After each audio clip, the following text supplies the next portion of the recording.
Bismillahirrahmanirrahim. Assalamualaikum warahmatullahi wabarakatuh. Bismillah, alhamdulillah, wassalatu wassalamu ala rasulillah Sayyidina Muhammad ibn Abdillah wa ala alihi wa sahbihi wa man wala wa la hawla wa la quwata illa billahil aliyyil azim. Subhanaka la ilma lana illa ma 'allamtana innaka antal alimul hakim. Wa qala rabbi shrah li sadri wa yassir li amri wa hlul 'uqdatan min lisani yafqahu qawli wa qul rabbi zidni ilman warzuqni fahman amin ya rabbal alamin. Puji dan syukur atas segala nikmat yang Allah Subhanahu wa taala karuniakan kepada kita, terutama nikmatul Islam, nikmatul iman, sehat wal afiyah. Salawat teriring salam kita curahkan kepada junjungan kita Nabi besar Muhammad sallallahu alaihi wasallam. Semoga kita menjadi pengikut beliau sampai akhir hayat kita, dapat syafaat beliau dan dimasukkan ke dalam surga bersama beliau, amin ya rabbal alamin. Bismillahirrahmanirrahim. Qala al-muallif wa nafa'na bihi wa bi ulumihi fid dharain amin. Ila qawlihi faslun al-ashrul awakhir fi Ramadan. Ungkapan Imam Al-Haddad menjelaskan kepada kita keistimewaan 10 terakhir daripada bulan suci Ramadan, yang alhamdulillah kita telah berada di 10 terakhir tersebut. Tadi malam kita berada di malam 21. Kemudian berikutnya kita akan masuki hari-hari di mana dianjurkan bagi kita untuk lebih mendekatkan diri lagi kepada Allah Subhanahu wa taala di malam 10 terakhir. Waqad warada annahu alaihi salatu wassalam kana yajtahidu fi Ramadan ma la yajtahidu fi ghairihi wa kana yajtahidu fil ashril awakhir minhu ma la yajtahidu fi ghairiha min Ramadan. Sebuah riwayat menyatakan bahwasanya Nabi Muhammad apabila sudah masuk 10 terakhir daripada bulan Ramadan, maka engkau tidak akan pernah melihat beliau begitu sungguh-sungguh di hari-hari yang lainnya. Jadi di hari 10 terakhir ini Nabi SAW betul-betul meluangkan waktunya untuk beribadah kepada Allah Subhanahu wa taala. Dalam sebuah hadis Nabi SAW, Rasulullah bersabda, apabila masuk 10 terakhir, syadda mi'zarah, Rasulullah mengencangkan sarungnya, dalam artian itu agar lebih semangat lagi, mengencangkan sarungnya. Kemudian Nabi SAW ayqadha ahlah, Nabi membangunkan istrinya, dibangunkan. Wa ahya lailah, kemudian Nabi SAW menghidupkan malam-malam tersebut dengan ibadah kepada Allah Subhanahu wa taala. Maka bulan Ramadan, di penghujung bulan Ramadan yang kita kenal tadi dengan Ashrul Awakhir, disitulah para ulama banyak sekali mengambil pendapat bahwasanya Lailatul Qadar itu adanya di 10 terakhir.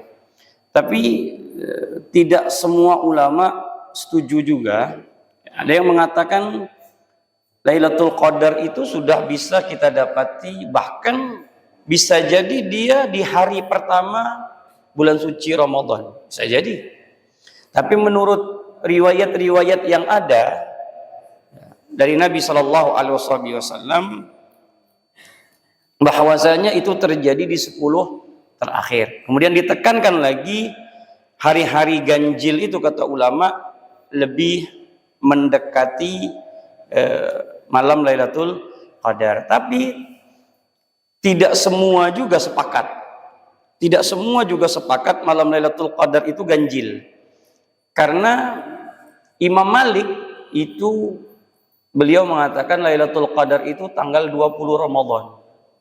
Imam Syafi'i itu tanggal 21. Dia juga mengatakan tanggal 23. Riwayat Sayyidina Bilal bin Rabah itu tanggal 24. Ya, Bilal. Kemudian Imam Ahmad bin Hambal itu tanggal 27.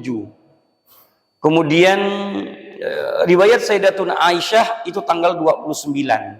Nah, dari banyaknya riwayat Lailatul Qadar, intinya jangan kita pilah dan kita pilih. Oh, ini malam ganjil nih. Belum tentu juga ternyata dia sudah tidak berada di malam ganjil, bisa jadi di malam genap. Jadi kalaulah ingin betul-betul mendapatkan malam Lailatul Qadar, maka 10 malam itu rebut saja. Logikanya begini, cocok loginya itu begini. Seandainya ada satu berangkas. Dalam berangkas itu isinya berlian, intan, emas, semuanya lah. Kemudian kita diberikan 10 kunci untuk membukanya. Di antara dari 10 itu ada satu kunci yang bisa untuk membuka berangkas tersebut.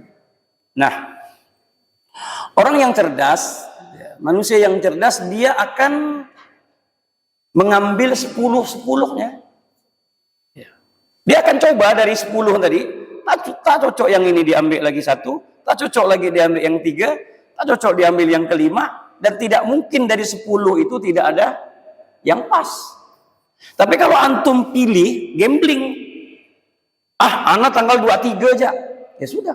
Belum tentu dia terjadi di malam 23, bisa jadi di 27. Gambling itu. Jadi kalau seandainya antum buka, ternyata tidak cocok. Orang terjadinya bukan 23 kok. Terjadinya ternyata 24 misalkan. Nah, jadi untuk memahami Lailatul Qadar, jangan ada lagi pemahaman sebenarnya menyempitkan Lailatul Qadar itu di malam ganjil.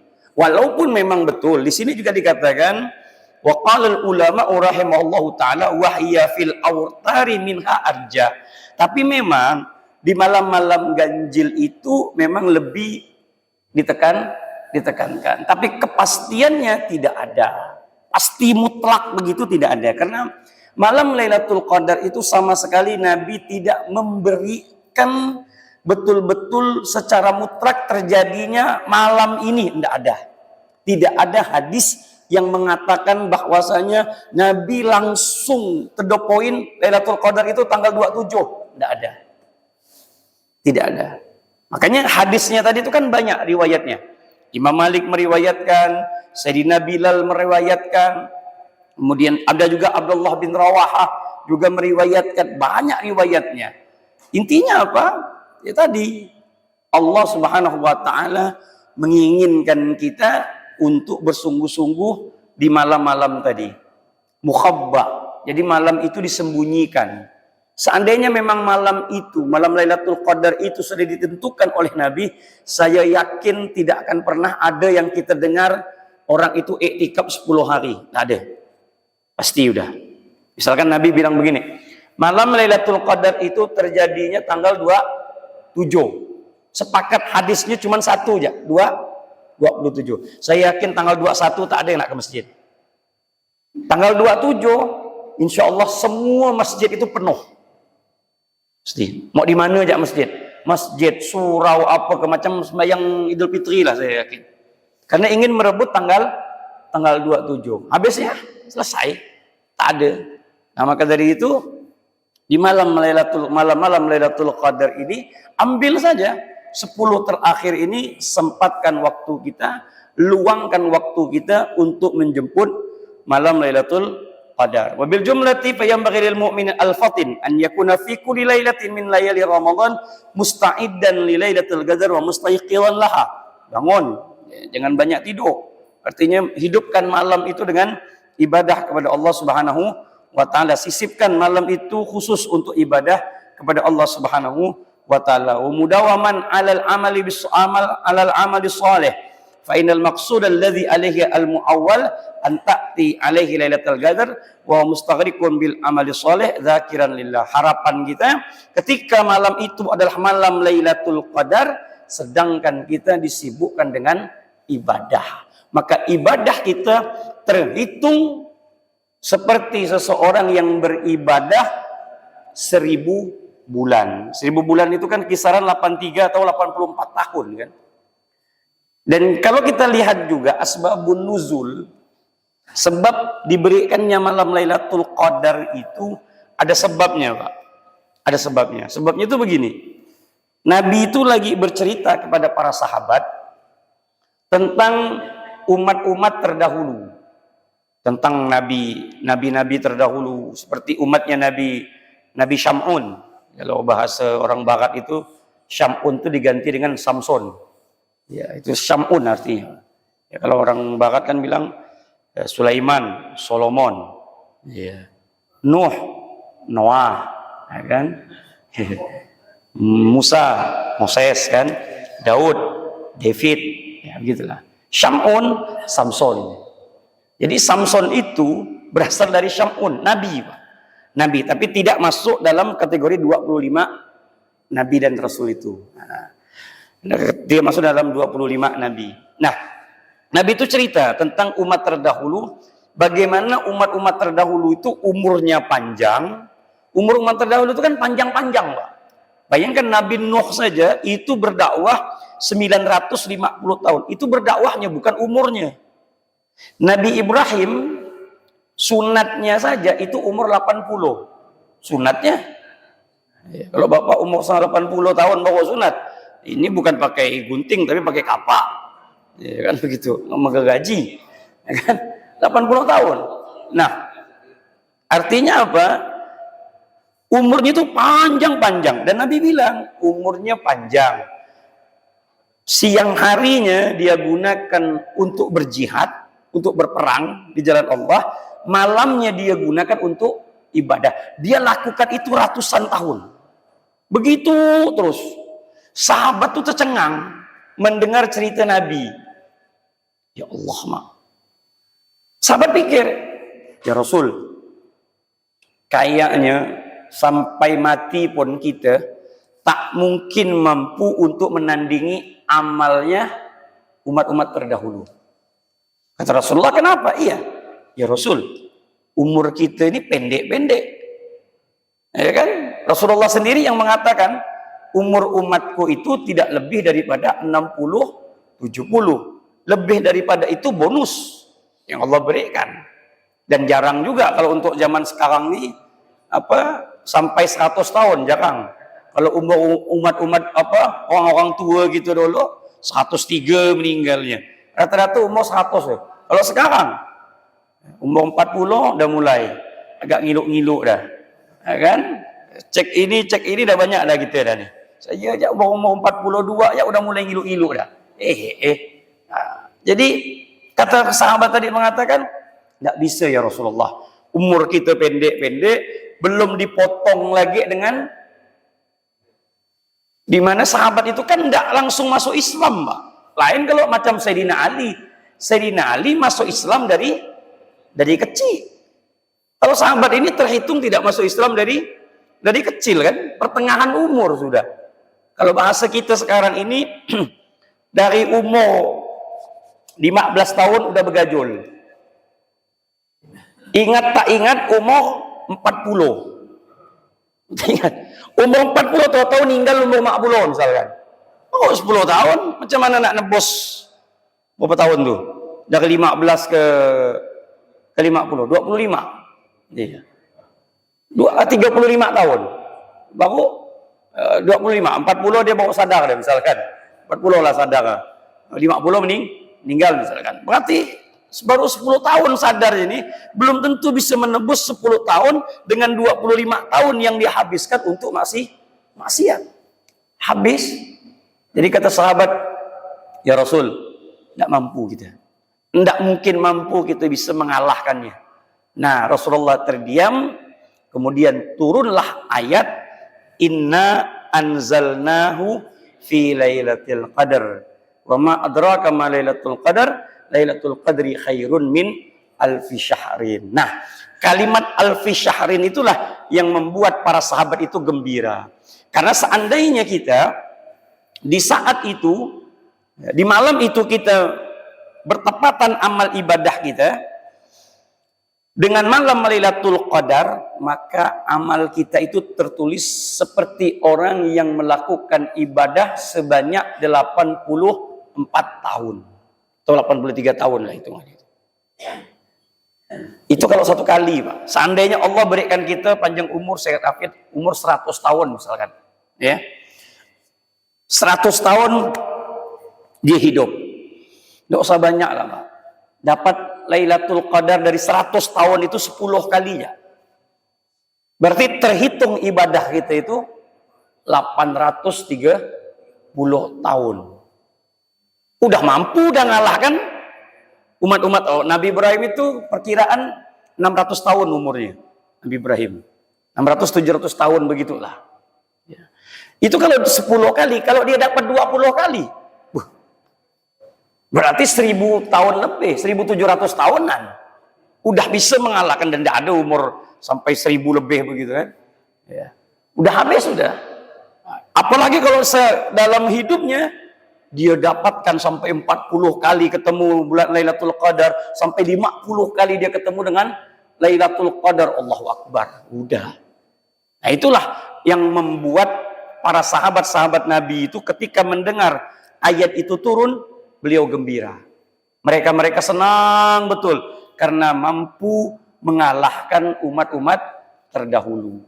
Jadi kalau kita tak mendapatkan Lailatul Qadar ini, Bapak Ibu, sulit kita untuk mengalahkan umat-umat terdahulu. Nah, sehingga sahabat pun senang karena Nabi mengatakan, ini malam tidak pernah Allah berikan kepada nabi-nabi terdahulu. Tidak pernah. Hanya ada pada umatku, yaitu hanya pada umat Nabi Muhammad SAW. Maka ada 3 hal, Bapak Ibu, untuk mendapatkan malam Lailatul Qadar. 3 hal. Yang pertama, harus puasa. Yang kedua, jangan pernah tinggalkan subuh berjamaah dan isya berjamaah. Ini syarat orang ingin mendapatkan Lailatul Qadar. Isya berjamaah dan subuh berjamaah. Kenapa isya harus berjamaah? Karena mengambil tekstual dari Nabi, hadisnya, barang siapa yang sholat isya berjamaah, maka seakan-akan dia telah menghidupkan separuh malamnya dengan ibadah. Terhitung ibadah.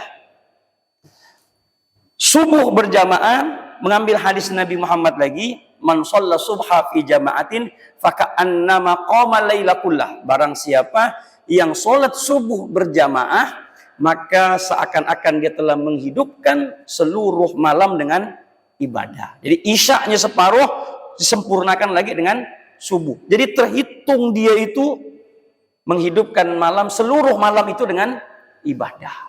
Maka catatannya tadi harus isya berjamaah dan subuh berjamaah.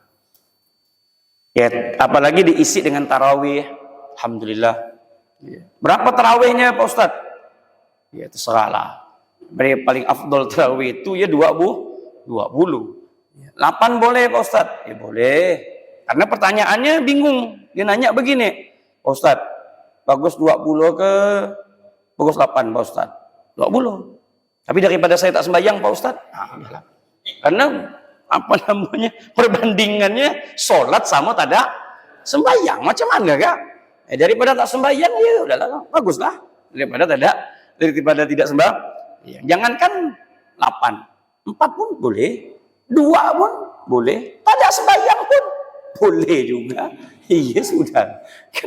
Ya kalau mau cari-cari apa? Ya, mau cari-cari nyamannya, mau cari-cari malasnya ya silahkan saja. Tapi ingat, jangan sholat 4 rakaat dengan 1 salam. Itu ditekankan lagi itu. Ya, 4 rakaat dengan 1 salam itu tidak sah menurut mazhab Imam Syafi'i. Dalam kitab I'anatul Talibin, syarah daripada Fathul Mu'in. Ini pernah saya bahas di Masjid Al-Mujahid. Ini. Tidak sah kecuali kalau memang mengambil mazhab Imam Hanafi. Ya, kalau mengambil mazhab Imam Hanafi ada yang memperbolehkan. Tapi kalau menggunakan mazhab Imam Syafi'i, formasi 4-4-3 tak bisa. Ya, karena itu hanya formasi Zidane itu, 4-4-3 itu. Iya, itu 4-4-3 itu. Jadi enggak. Ya, sholatul lail masna. Salat malam itu 2 dua. Antum mau 8 ya, tapi dua salam, dua salam, selesai. Tidak ada 4. Saya lagi bicara dalam mazhab Imam Syafi'i. Entah di masjid kita di sini katanya berubah lagi cuma dapat 2 hari ya. Rupa 2 hari berubah 2, rupanya berbalik lagi jadi 4. Ya, menurut kabar daripada teman-teman, balik lagi 4 rakaat satu salam. Dia mungkin mengambil pendapat mazhab Imam Hanafi. Ya sudah, tidak jadi masalah. Ya. Kita pun tak boleh marah. Begitulah dalam mazhab. Selagi masih ada yang memperbolehkan, ya monggo, silakan. Tapi ya jangan pelin-pelan. Ya. Kalau ngikut mazhab Imam Hanafi, berarti witirnya nanti menjadi wajib. Nah, kalau tak ada salat witir, berdosa. Karena Imam Hanafi, witir itu hukumnya wajib. Jangan campur aduk. Jangan ambil nyamannya aja. Nyaman di sana ceplok, nyaman di sini ceplok. Nah, ini gado-gado nanti nih. Ambil sana, tangkap sana, tangkap sana, tangkap sana. Cuman pengen ngambil nyaman-nyamannya saja. Ya, kemudian fainal maqsud alladhi zakiran lillah. Ya. Malam Lailatul Qadar diisi, malam 10 terakhir diisi dengan zikir kepada Allah. Ya. Wa sawaun ba'da dzalika ra'a Lailatul Qadar aw lam yaraha. Walaupun kita mandang Lailatul Qadar, mendapatkan malam Lailatul Qadar atau tidak mendapatkannya. Intinya kita ibadah saja. Kita ibadah, dekatkan diri kepada Allah Subhanahu wa taala. Ya. Kemudian yang kedua tadi lupa, nanti takut lupa. Yang kedua, jangan sampai dalam hati kita ada yang ketiga. Pertama puasa, kemudian tadi sholat subuh berjamaah dan isya. Kemudian yang ketiga, Allah tidak akan berikan malam Lailatul Qadar kepada orang yang musyahin. Musyahin itu orang yang bermusuhan atau yang memutuskan tali silaturahmi. Allah tidak berikan itu. Karena mengapa? Orang yang memutuskan tali silaturahmi di saat itu dia mendapatkan laknat dari Allah Subhanahu wa taala. Jadi orang yang memutuskan tali silaturahmi itu posisi dia itu dalam keadaan terlaknat. Allah katakan walladzina yanquduna ahdallahi min ba'di mitsaqi wa yaqta'una ma amarallahu bi ayyusala wa yufsiduna fil ard ulaika lahumul la'natu wa lahum su'ud dar. Jadi saat itu dia itu mendapatkan laknat. Allah lagi melaknat dia. Bagaimana Allah ingin memberikan kepada dia malam Lailatul Qadar, sedangkan posisi dia dalam keadaan terlaknat. Siapa mereka? Tadi orang yang bermusuhan, tidak berteguran sapa. Dan yang kedua, orang betul-betul memutuskan tali silaturahmi. Dia putuskan tali silaturahmi. Aku tidak mau lagi berkawan sama dia, aku putuskan tali silaturahmi. Ada haram. Tapi kalau tidak mau berkawan lagi, ya biasa saja. Misalkan, ngapa kau tidak nak berkawan dia? Tidak, masih. Cuman say hello ya. Ketemu, dah. Kalau nak dekat lagi macam dulu, tidak. Itu bukan memutuskan tali. Itu namanya menjaga jarak. Kan lebih baik menjaga jarak. Yang diharamkan itu memang betul-betul memutuskan tali kakak beradik tidak berteguran. Mungkin karena harta warisan tadi baginya begini, langsung dia katakan, tujuh turunan aku takkan pernah nak lagi nyapa kau, nak begini, sumpah serapah apa semua. Nah, ini orang yang lagi dalam keadaan terlaknat. Dan itu imbasnya ke kita juga, Pak. Itu imbasnya ke kita juga kalau kita berada di lingkungan dia. Allah melaknat itu semuanya kena gara-gara dia. Karena dosanya orang yang memutuskan tali silaturahim. Makanya Allah tidak mau memberikan tadi. Orang yang tidak berteguran sapa.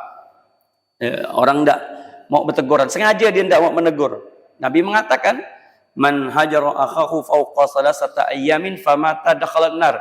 Barang siapa yang tidak berteguran sengaja kepada saudaranya 3 hari. Sebelum 3 hari dia mati. Tidak bermaafan. Maka dia mati dalam keadaan neraka telah menunggunya.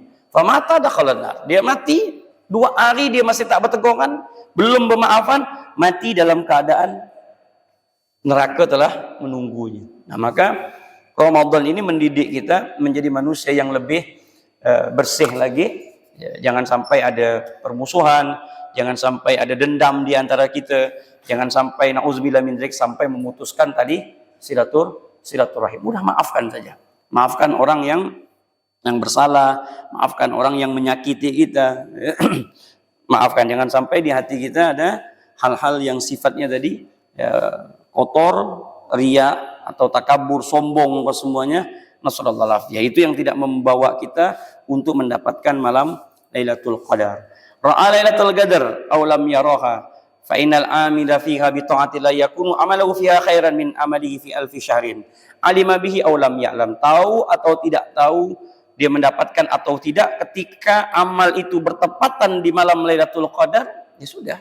Malam Lailatul Qadar itu terjadinya yaitu dari buka, masuklah waktu maghrib sampai nanti hatta matla'il fajar, sampai terbitnya fajar, selesai. Artinya satu malam itu adalah malam Lailatul Qadar. Wa inna ma qulna innahu yanbaghi an yatanabbaha al-lailal qadar wa yasta'idda la fi kulli lailatin min hadzal syahr likasrati ma waqa'a bainal ulama min al-khilaf fi ta'yiniha wa annaha ayu lailatin hiya hatta qala innaha mubhamah.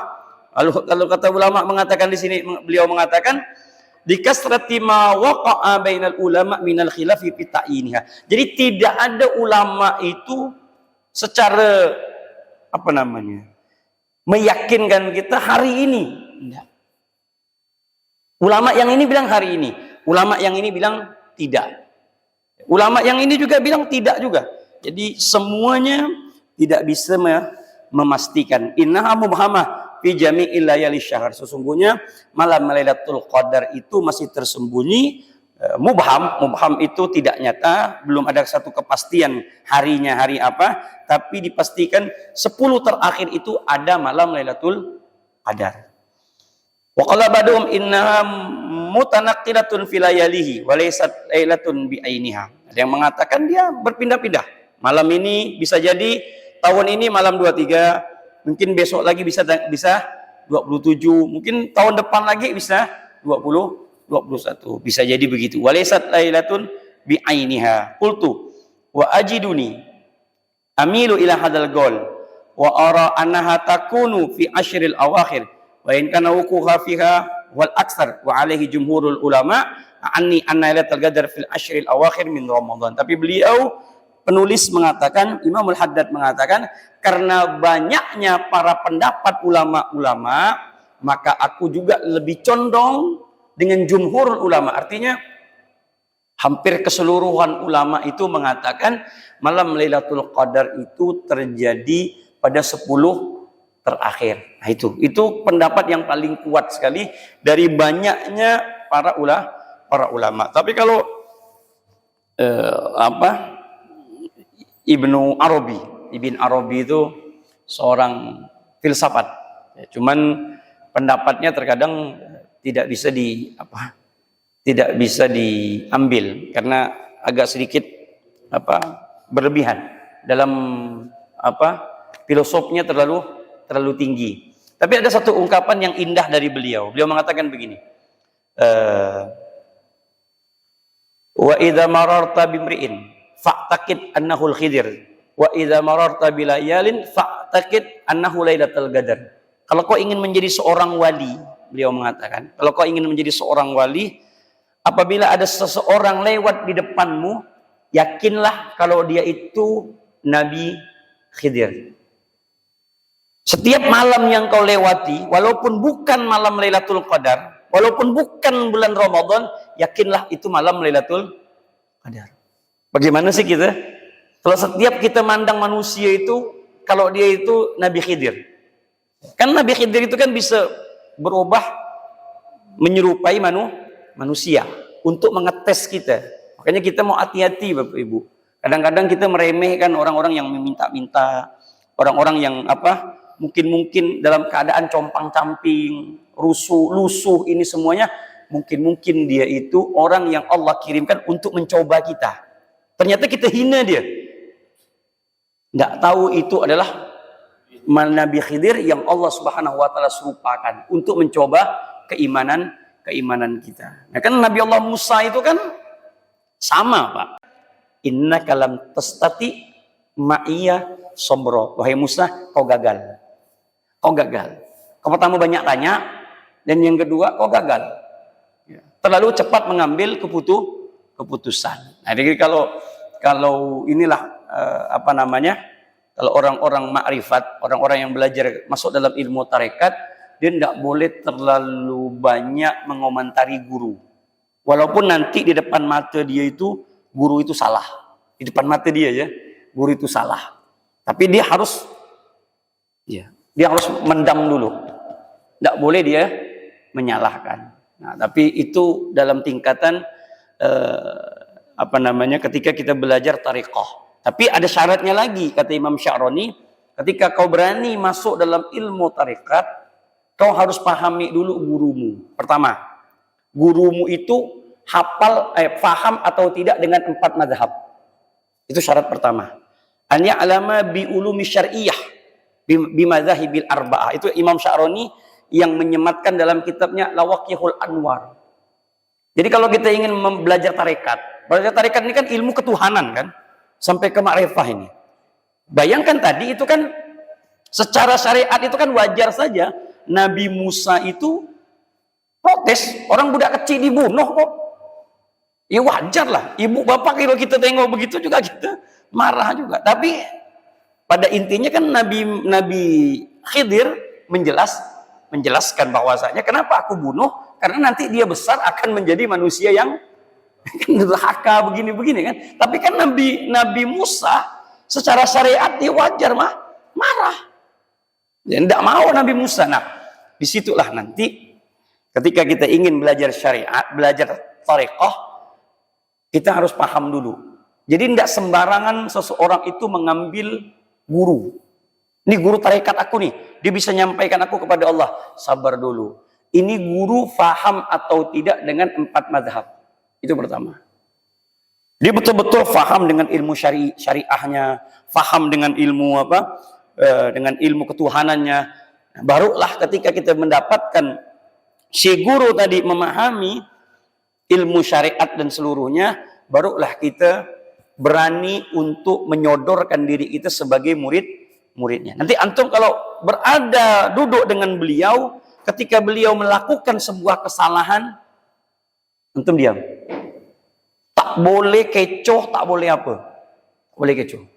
Karena nanti ada hal-hal yang aneh-aneh bakal nampak. Nah, itu kalau nanti dalam ilmu tarekat. Makanya tadi awalnya itu si guru itu paham atau tidak dengan ilmu syariah 4 mazhab. Kalau tak paham, sabar dulu lah. Ya, antum bunuh diri namanya. Menjemplungkan diri antum ke dalam tempat yang dimana si guru tadi jangankan untuk paham mazhab, baca kitab dia tak pandai. Baca kitab gundul saja tidak bisa. Lalu mengaku guru dalam ilmu ini antum bunuh diri. Masuk ke dalam situ namanya bunuh diri. Karena ini terkadang pemahaman dia akan berbenturan nanti secara kasat mata dengan syariat.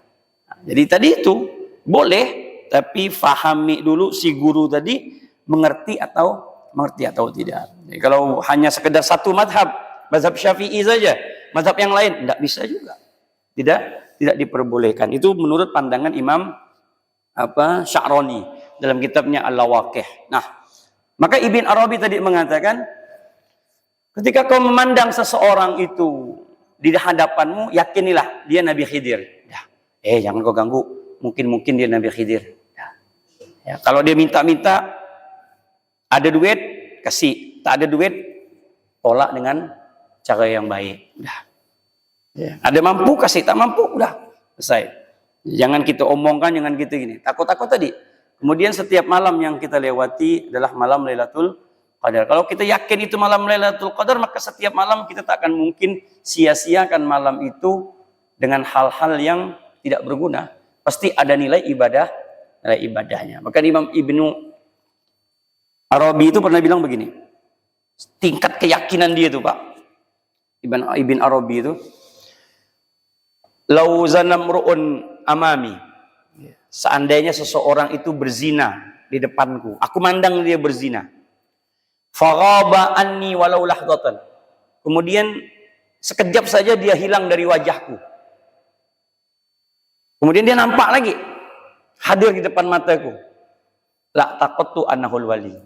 Aku yakini dia wali. Enggak, tadi baru gak dia berzina, kau bisa apa? Kau bisa yakin dia wali? Mungkin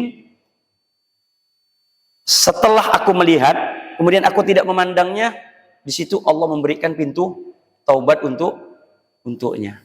Itu tingkatan yang paling tinggi. Kalau kita kan sama manusia itu tidak begitu.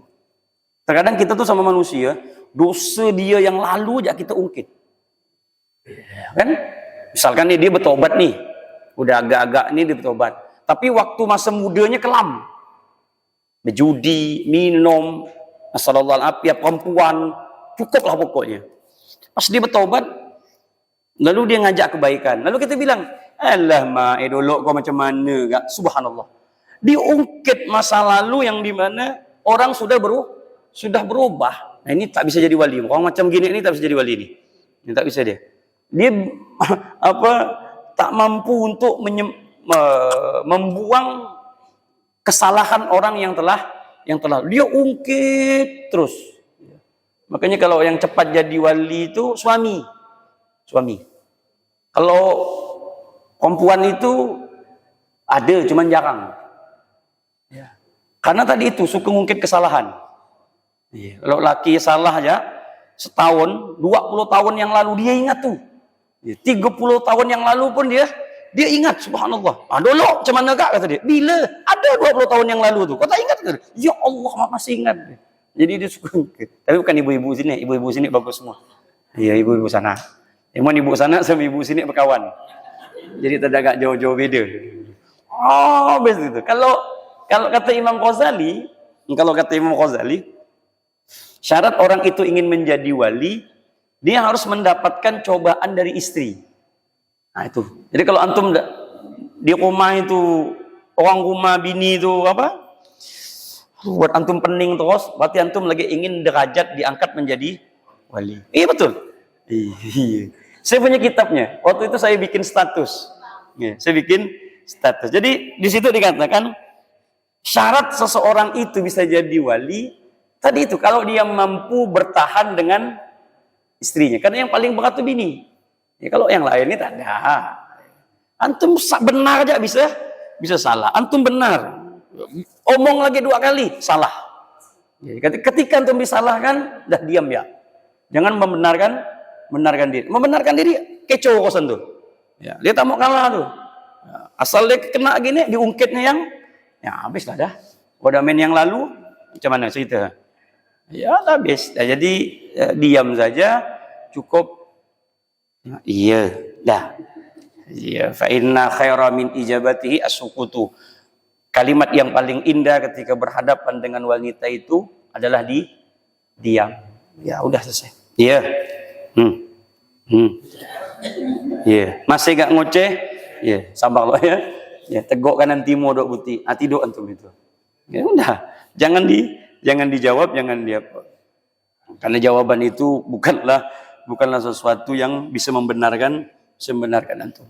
Taib, intinya tadi seperti itulah ungkapan Ibn Arabi, tingkat husnudzon dan keyakinan beliau itu sangatlah tinggi. Ya. Maka kita tak bisa dalam tingkatan seperti itu. Ya, paling tidak belajarlah sedikit. Kemudian terakhir, ani anna lailatul qadar fi asyril awakhir min Ramadan. Nah, sepakatlah para ulama mengatakan malam Lailatul Qadar itu terjadi di 10 terakhir. Maka kita perbanyak iktikaf di masjid, ramaikan masjid, apa semuanya, isi dengan ibadah, isi dengan apa? Ya, kita isi dengan zikir, waktunya tadi. Nah, bagi perempuan, bagi wanita lumayan sulit, Ibu. Lumayan sulit. Tapi kalau syaratnya ini terpenuhi, monggo silahkan. Itu untuk perempuan. Jadi untuk perempuan itu terutama dalam mazhab kita Imam Syafi'i lumayan berat, Pak. Lumayan berat syaratnya. Pertama, ketika seseorang wanita itu ingin iktikaf di masjid, pertama syaratnya labudda min izni zaujiha. Pertama, harus dapat izin dari suami. Tak mungkin ibu iktikaf laki di rumah, laki temenong. Ibu berzikir, ibu kira zikirnya ibu dengan ngawankan suami itu afdol gitu. Enggak juga. Lebih suami lebih afdol. Begitu. Nah, jadi kalaulah mau mendapatkan pahala yang besar, minta izin dengan suami. Itu yang pertama, syarat yang pertama. Yang kedua, amina minal fitnah. Sekiranya dia hadir di tengah-tengah masjid tadi, aman enggak dari fitnah? Kalau bakal adanya di situ ikhtilat, bercampur aduknya laki-laki dan perempuan. Antum duduk di sini berzikir, sana ada perempuan, nampak misalkan. Tidak ada, ini malam loh, ini bukan kita sholat begini, ini malam. Zikir, subhanallah, dia mandang, kita mandang enggak? Dia mandang aku, tidak hilang cerita. Ada fitnah. Ini bukan zikir, lalu maksiat. Kalau sudah ada ikhtilat, wah ada haram. Tidak bisa. Ya, hotel ditutup semuanya. Sudah, ibu di sana, di sini laki. Itu. Amina minal fitnah. Dan juga kalau seandainya dia wanita, gadis, dia tidak boleh. Apalagi dia gadis yang betul-betul cantik, begitu. Dia tidak boleh keluar. Dia tidak boleh. Sama sekali dia tidak karena keluarnya dia itu dalam bentuk sebuah fitnah. Tidak boleh, udah di rumah saja. Ya tidak boleh. Dan yang ketiga, dia harus tidak menggunakan wawangian atau bersolek yang berlebihan. Wah, itu haram. Jadi, seandainya itu bisa dipenuhi, monggo silahkan. Dapat izin suami, alhamdulillah. Kebetulan iktikafnya dengan suami juga. Kemudian amina minal fitnah, aman. Masjidnya aman, tertutup, laki-laki dan perempuan terpisah, semuanya aman. Pun juga tak agak bedak benar ala kadar, semuanya biasa.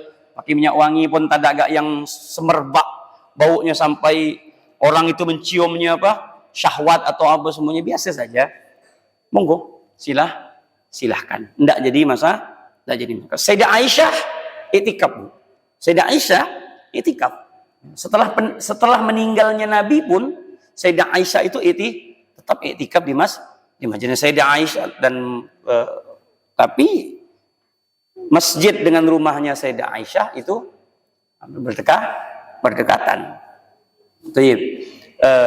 Kemudian apa lagi? Syaratnya tadi udah dipenuhi, monggo silahkan. Tapi lebih enak itu ibu mengambil pendapat Imam Hanafi. Nah, ini lebih enak. Kalau menurut pendapat Imam Hanafi, bagi wanita itu sebenarnya di rumah, tapi dengan syarat. Kalau di rumahnya itu ada satu kamar, dan kamar itu khusus memang untuk ibadah, bukan untuk tidur, bukan. Dia khusus untuk ibadah, untuk sholat, untuk ngaji, untuk apa lagi? Untuk zikir. Dia buat rumah kamar khusus untuk ibadah. Nah, itu diperbolehkan wanita tersebut untuk iktikaf di situ dan dia dapat pahala iktikaf. Itu namanya mihrab. Sering saya kasih tahu. Mihrab itu bukan ini, Bu, bukan ini. Mihrab itu apabila antum punya rumah, ya, kemudian di kamar itu ada khusus, ya, di dalam rumah itu ada kamar khusus untuk ibadah, maka istri atau anak perempuan niat iktikaf di situ boleh dan dapat pahalanya. Itu menurut pandangan Imam Hanafi dan Imam Maliki, dua imam yang mengiyakan pendapat tersebut. Jadi dengan syarat tidak diganggu kamar itu murni hanya untuk ibadah. Tapi kalau hari-hari dipakai tidur gak, bentar tarik lagi, itu tak bisa itu. Itu mihrab.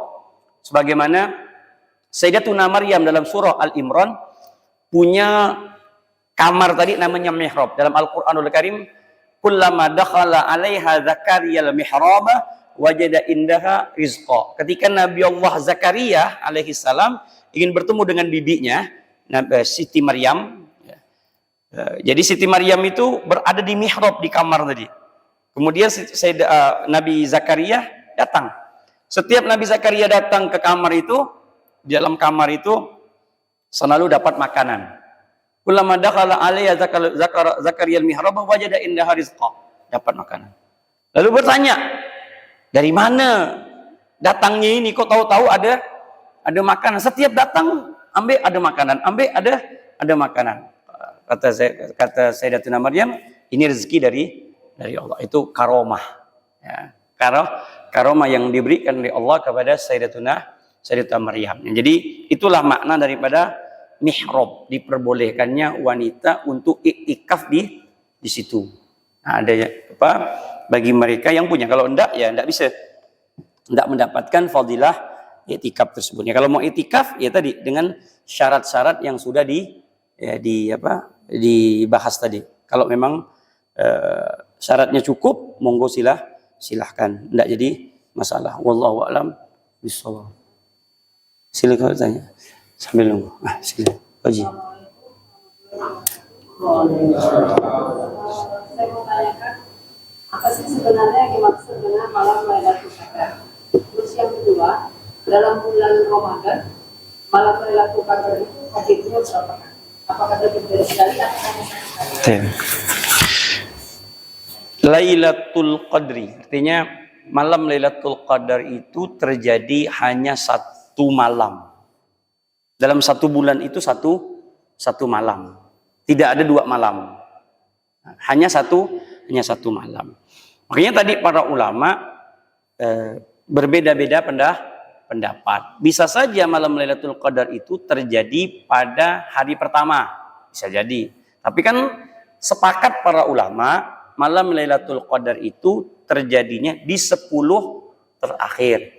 Tapi untuk memastikan tanggal berapanya itu tidak bisa. Tidak ada para ulama itu pasti tanggal 27, tidak ada. Tapi secara isyari, secara firasat bisa jadi dibantu dengan riwayat-riwayat yang ada. Kan riwayat ini kan tadi saya sebutkan berbeda-beda kan. Ya, Bilal bilang 24. Kemudian Sayyidah Aisyah sendiri 29. Imam Ahmad bin Hambal 27. Imam Syafi'i 21 sama 23 kemungkinannya. Imam Malik 20. Kemudian riwayat Abdullah bin Rawahah 24. Jadi ya begitulah. Nah, kapan terjadinya? Lailatul Qadar adalah malam yang tersembunyi. Sengaja Allah sembunyikan agar kita semuanya mengisi malam itu dengan ibadah. Tujuannya apa malam Lailatul Qadar? Tujuannya tadi agar amal ibadah kita mempunyai nilai yang lebih. Tidak hanya sekedar umur. Karena kalau kita mengandalkan umur saja, ya Allah, masuk surga pun tak ada kali gitu nih. Iya, kalau hanya mengandalkan umur, antum kita bisa introspeksi diri kita lah. Kita bisa introspeksi diri kita. Dari umur yang sebanyak ini Allah kasih kita, berapa banyak ibadahnya, berapa banyak maksiatnya, berapa banyak lalainya. Nah, kita yang bisa nilai. Pertanyaannya, mampukah kita mempertanggungjawabkan amaliyah kita, baik yang jahat, kemudian yang baik? Apakah mampu baik yang baik ini menghantarkan kita ke surganya Allah? Nah, kita butuh tambahan amaliyah. Dan amal ini mudah untuk kita dapatkan. Sangat mudah sekali, hanya dalam 10 hari kita cari. Hanya dalam 10 hari. Jadi 10 hari ini jangan disia-siakan. Kalaulah dalam ibadah kita bertepatan saja amal ibadah itu di malam itu, maka kita tertulis orang yang telah beribadah sebanyak tadi 83 tahun. Sudah selesai. Tercatatnya seperti itu. Tapi apakah kita tahu atau tidak kita dapatnya? Wallahu a'lam. Kita terus saja beribadah. Tapi ciri-cirinya dikasih tahu.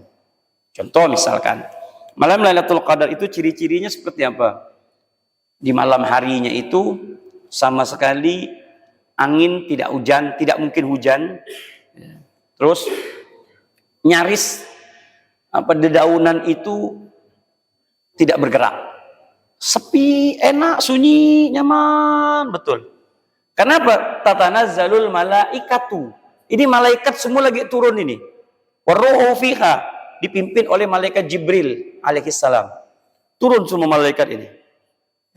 Memberikan rahmat apa semuanya. Nah, keesokan paginya, besok pagi ini macam begini ini, terbitnya matahari, kalau dia kena ke mata, itu tidak menyengat. Kayak antum pandang matahari itu bisa. Artinya dia sejuk. Sampai pagi itu dia sejuk. Asarnya itu asar bekasnya itu masih ada. Nah, sampailah pagi ini. Dan dia tidak mungkin hujan. Nah, itu tanda. Mau tahu lagi orang itu mendapatkan Lailatul Qadar atau tidak? Lihatlah setelah Ramadan. Itu yang lebih tahu lagi ini orang dapat Lailatul Qadar. Setelah Ramadan ternyata tadinya masin kedekot, pelit, bahasa Bugisnya itu seke. Iya, itu kalau Pontianak banyak tuh. Kalau bahasa Jawanya medit, kalau bahasa Sundanya koret, ya. Kalau bahasa Menduranya cerek, ya. Ini kalau bahasa Pontianaknya garam betu masin, garam betu ku, haram jadah, jadi cukup lah pokoknya. Ya, campur begini aja, ekstra jos kata dia. Begini nih. Nah, subhanallah, setelah Ramadan dermawan. Baik. Subhanallah. Nah, kau dapat Lailatul Qadar gitu dia kan. Ya. Tadinya tidak sholat subuh berjamaah, alhamdulillah ke masjid terus. Ya. Alhamdulillah, berarti ini tanda-tanda orang itu mendapatkan Lailatul Qadar. Nah, itu cuma dikasihkan kisi-kisinya. Kenapa tidak dipastikan? Tadi itu, kalau dipastikan berat urusannya, malam yang lain pasti ditinggal kan? Cukup malam itu ya, saya kira dari awal tarawih sampai akhir pun tak mau deh. Misalkan malam Lailatul Qadar 27, pasti 27. Itu dari pertama puasa sampai tanggal 27 tuh tak ada orang nak sembahyang, tak ada nak tarawih tu. Ngapa? Nanti kita ambil Lailatul Qadar ya, kata dia. Itu 27 ya. 28 hilang lagi, 29 hilang lagi. Tak ada. Nah, maka dari situ malam Lailatul Qadar itu pertanyaannya tadi, jawabannya untuk menambah pundi amal kebaikan kita, sebagai jawaban juga keresahan para sahabat bagaimana cara untuk menandingi umat-umat terdahulu dengan ibadah yang sangat banyak sekali dibandingkan kita, umur yang pendek, kemudian amaliyah yang sangat sedikit. Ya. Bisa jadi Bapak Ibu, ada orang meninggal umur 30 tahun. Umur 30 tahun, baru beramal berapa banyak?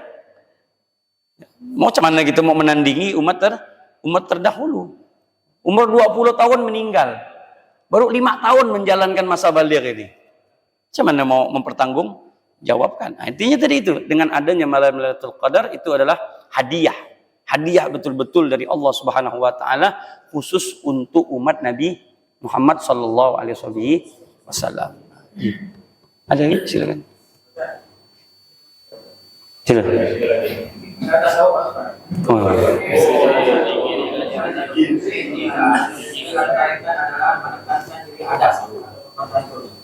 Dan bukan ada masjid atau seorang guru selamanya apa manfaat langsung penerapan al-adab dalam perjalanan spiritual. Ini panjang ini. Saya jelaskan. Saya ambil dari kitab, kebetulan saya ngajar juga tuh dalam kitab Imam Sya'rani yang berjudul Lawaqihul Anwar. Antum kalau udah masuk tarekat itu berat. Jadi sebentar ya, 5 menit lah. Begini, posisi murid dengan guru itu betul-betul tidak bisa disepelekan. Tidak bisa antum duduk depan guru itu sembrono, tidak bisa. Status murid dengan guru di ilmu tarekat Jangankanlah si murid itu duduk kurang ajar. Si murid itu bilang kalimat begini saja. Dalam kitab Risalatul Qusyairiyah dikatakan, man qala li syaikhihi limadza lam yuflih. Seandainya ada murid bilang, ngapa ya guru aku macam gitu ya? Ini murid tak beruntung. Tak bisa. Diharamkan berkah gurunya tadi. Itulah beratnya, Pak. Berat. Maka saya sering bilang, jangan anggap guru, jangan anggap. Kita berkawan, kita bersahabat. Kita berkawan, kita bersahabat. Karena kalau posisinya guru, itu berat. Berat betul. Sangat berat sekali. Kayaknya Nabi Muhammad dengan para sahabat itu kan Nabi Muhammad bilang, sahabatku, bukan murid. Bukan muridku kan, sahabat. Karena kalau ada statusnya murid, berat, Pak. Ada para sahabat-sahabat itu yang betul begitu. Ketika di hadapan Nabi, ru'usuhum fauqa ka'anna fauqa ru'usihim at-tayr. Seakan-akan kalau dia duduk dengan Nabi Muhammad itu di atas kepalanya itu seperti ada burung. Kalau seandainya kita lihat burung, diletakkan burung di atas kepalanya itu, burung itu tidak bakal lari. Saking duduk dan khusyuknya depan Nabi Muhammad. Itu tarekat, Pak. Akhirnya antum jangan heran ketika seseorang itu masuk dalam dunia tarekat itu sam'an wa ta'atan. Memang seperti itulah. Doktrinnya itu memang seperti itu.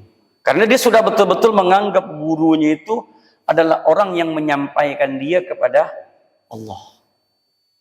Kalau gini ini belajar syariat, Pak. Ini kita belajar diskusi namanya. Belajar talaki saja. Tapi kalau antum sudah masuk mendeklarasikan atau mengambil satu guru dan antum katakan ini guru mursyid saya, ini guru tarekat saya, antum dalam hal itu punya kewajiban tadi.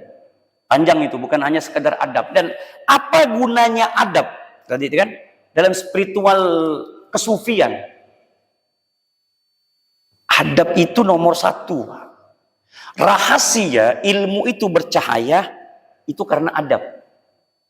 Antum mungkin bisa duduk nonton YouTube, dengarkan ceramah, tapi duduk terbaring dengan ini tak berwudu, dengan gini, ilmu itu tidak akan dapat. Ilmu itu dapat loh, tapi berkah dan rahasia daripada ilmu itu antum tak dapatkan. Antum tak dapatkan, ilmu dapat. Antum mau cari ilmu itu gampang. AI gampang, Mbak Meta gampang, betul kan? Sekarang ini gampang loh, antum ketik aja. Tapi keberkahan rahasia daripada ilmu itu yang antum dapati bisa memberikan keberkahan dalam hidup, itu yang kita inginkan. Bukan hanya sekedar belajar, enggak. Antum buka YouTube, buka Meta, buka AI, antum dapat ilmu. Antum banyak baca aja, antum dapat ilmu kok. Orang konsepnya itu ikro. Siapa yang banyak baca, banyak ilmu. Udah selesai. Sesat tak sesat bukan urusan saya. Pokoknya antum banyak ilmu. Kan begitu. Nah, orang yang udah belajar dalam ilmu tarekat itu betul-betul kesufiannya itu dilihat. Adabnya, belajarnya, duduknya. Bagaimana diajarkan malaikat Jibril datang kepada Rasulullah. Ini hadisnya valid. Ini hadisnya sahih. Inilah kenapa belajar itu harus talaki, ketemu muka ketemu muka, melalui daripada hadis dari Abi Hafsin Umar bin Al-Faruq, dari Sayyidina Umar meriwayatkan hadis ini, bagaimana Rasulullah SAW didatangi oleh malaikat Jibril. Datang langsung, singkat cerita panjangnya hadis itu, datang langsung depan Nabi begini, fa'asnada rukbateh ala rukbateh. Lututnya malaikat Jibril itu pasti menyerupai manusia kalau turun ke bumi. Biasanya itu menyerupai sahabat yang paling ganteng, namanya itu Dihyatul Kalbi, biasanya seperti itu.